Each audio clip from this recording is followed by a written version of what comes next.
आज यानी 5 जनवरी को वीकली एक्सपायरी के दिन भारतीय शेयर बाजार गिरावट के साथ बंद हुए, लेकिन इसके बावजूद निवेशकों की संपत्ति में 32,000 करोड़ रुपए की बढ़ोतरी हुई है। चलिए अब जानते हैं कि आज बाजार ने कैसा प्रदर्शन किया है, साथ ही जानेंगे कि कल यानी 6 जनवरी को कैसी रहेगी बाजार की चाल।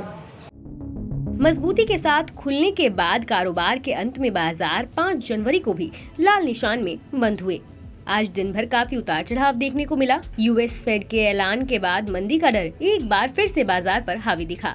कारोबार के अंत में 30 शेयरों वाला सेंसेक्स 304 अंक यानी 0.5% की गिरावट के साथ 60,353 के स्तर पर बंद हुआ।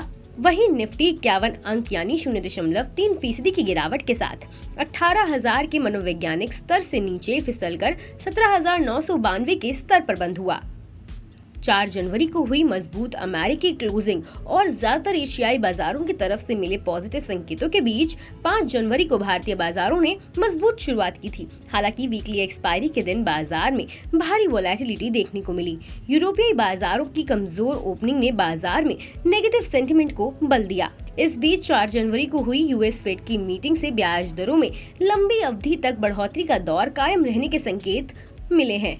50 बेसिस पॉइंट की बढ़त की खबर को पचा लेने के बावजूद बाजार भागीदारों की नजर इस बात पर लगी हुई थी कि ब्याज दरों पर यूएस फेड की तरफ से क्या संकेत मिलते हैं।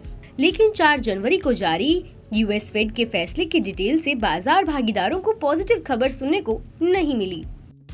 आज के कारोबार में बैंकिंग, फाइनेंशियल्स और आईटी शेयरों में सबसे ज्यादा गिरावट देखने को मिली।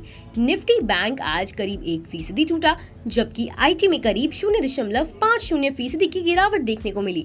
दूसरी तरफ एफएमसीजी, ऑटो और फार्मा आज के टॉप गेनर सेक्टर में रहे हैं।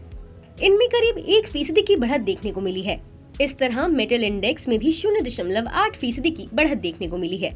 Hero MotoCorp, Cipla, NTPC, ITC और जेएसडब्ल्यू स्टील ये निफ्टी के टॉप गेनर्स रहे। इनमें 2 से 2.1% बढ़त देखने को मिली, जबकि बजाज ट्विंस आज के टॉप लूजर रहे। बजाज फाइनेंस में आज करीब 7.2% की गिरावट रही।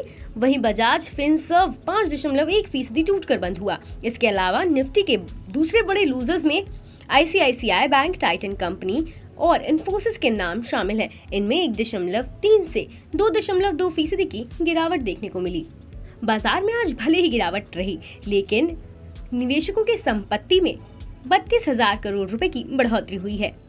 दरअसल बीएसई में लिस्टेड कंपनियों का कुल मार्केट कैपिटलाइजेशन 5 जनवरी को बढ़कर 282.06 लाख करोड़ रुपए पर पहुंच गया, जो इसके पिछले कारोबारी दिन यानी बुधवार 4 जनवरी को 281.74 लाख करोड़ रुपए था। इस तरह बीएसई में लिस्टेड कंपनियों के मार्केट कैप में 5 जनवरी को करीब 32,000 करोड़ रुपए की बढ़ोतरी हुई है। चलिए अब जानते हैं कि 6 जनवरी को कैसी रहेगी बाजार की चाल। कोटक सिक्योरिटीज के श्रीकांत चौहान का कहना है कि दूसरे ग्लोबल इंडेक्सेस पर नजर डालें तो भारतीय बाजार का वैल्यूएशन अभी भी महंगा नजर आ रहा है। ऐसे में चुनौतीपूर्ण ग्लोबल माहौल को ध्यान में रखते हुए निवेशक लगातार अपनी पोजीशन पर मुनाफा वसूली कर रहे हैं। ब्याज दरों में बढ़ोतरी बने रहने की संभावना और वर्तमान जियोपॉलिटिकल तनाव के चलते निवेशक चौकन्ने नजर आ रहे हैं। ऐसे में बाजार में हमें कभी भी भारी बिकवाली देखने को मिल सकती है। वहीं रेलीगेट ब्रोकिंग के अजीत मिश्रा का कहना है कि मिले जुले ग्लोबल संकेतों के बीच भारतीय बाजार में गिरावट देखने को मिल रही है। हालांकि ये गिरावट बहुत तेज नहीं है। बाजार को इस कमजोर स्थिति में भी रोटेशनल बाइंग और चुनिंदा दिग्गज शेयरों में हो रही खरीदारी से सपोर्ट मिल रहा है। तकनीकी नजरिए से देखें तो निफ्टी ने डेली चार्ट पर मीडियम टर्म मूविंग एवरेज के अपने अहम सपोर्ट स्तर को एक बार फिर से टेस्ट कर लिया है, जो इसका 100 EMA भी है। इससे संकेत मिलता है कि आगे भी बाजार में कमजोरी जारी रह सकती है। इन सब के बावजूद अजीत मिश्रा की सलाह है कि अपनी पोजीशन की साइज पर नजर बनाए रखते हुए चुनिंदा क्वालिटी शेयरों में खरीदारी की रणनीति अपनाएं।